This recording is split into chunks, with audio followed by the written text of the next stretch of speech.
Всем привет! Меня зовут Наталья, добро пожаловать на мой канал.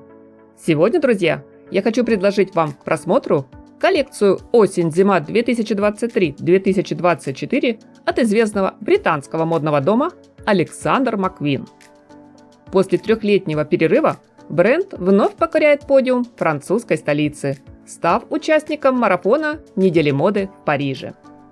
В новом сезоне большинство дизайнеров все больше представляют силуэтность, фактурность, портняжное мастерство и гендерную моду в тех или иных креативных решениях. Но Сара Бёртон сегодня воспроизводит трендовые направления в своей собственной интерпретации.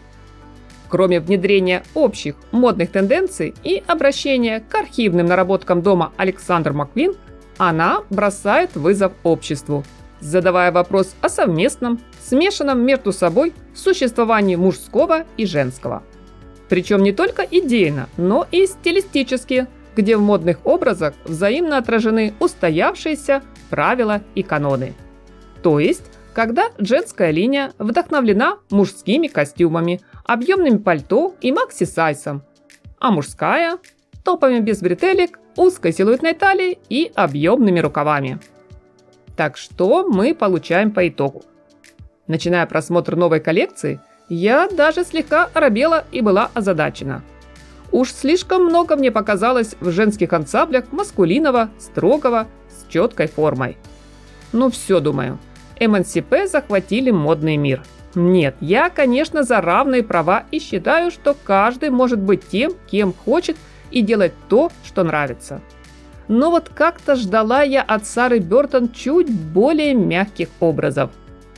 Впрочем, в комментариях креативный директор марки так объясняет главную идею модного творчества.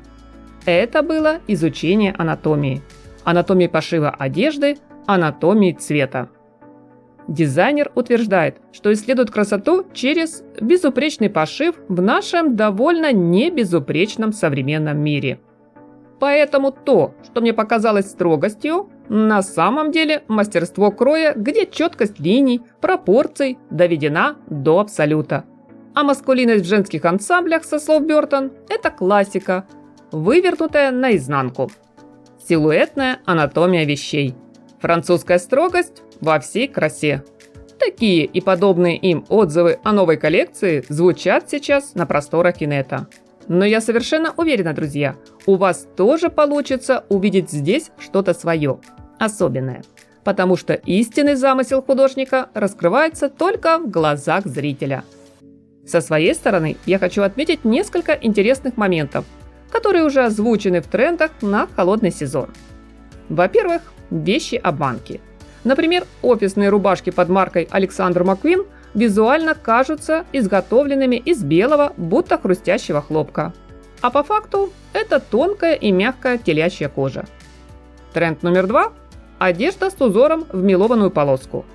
Предстал хитом осени, уверенно потеснив гусиную лапку и клетку. Из цветовых решений мне больше всего приглянулся баклажановый тон.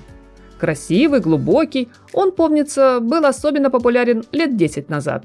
А сейчас снова возвращается на подиум.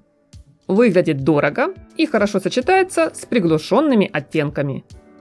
Следующий акцентный элемент – истинно мужской аксессуар в женском гардеробе – галстук, желательно узкий, черный. В обувных трендах, друзья, обратите внимание на тонкий высокий каблук и декоративные детали в виде металлической змейки, ремешков с массивными пряжками, сверкающего бисера, стразов. Но, конечно, самым заметным мотивом коллекции стала сегодня орхидея. У многих народов цветок символизирует любовь, искренность, совершенство. В модных образах он представлен в ярком масштабном принте, в сложной драпировке плюс воланы, оборки, покрытый вышивкой из стекляруса, корсет в форме цветка дополнил роскошный вечерний ансамбль, который появится на подиуме в финале показа. Орхидея также представлена брендом и в украшениях, объемных, массивных. Каждый образ, каждая деталь здесь по-своему интересны и уникальны. Я очень надеюсь, мои дорогие зрители, вы не забудете оставить свои впечатления о новой коллекции в комментариях под видео. Приятного просмотра, всем здоровья и красоты, хорошего дня, позитива и теплого, солнечного настроения!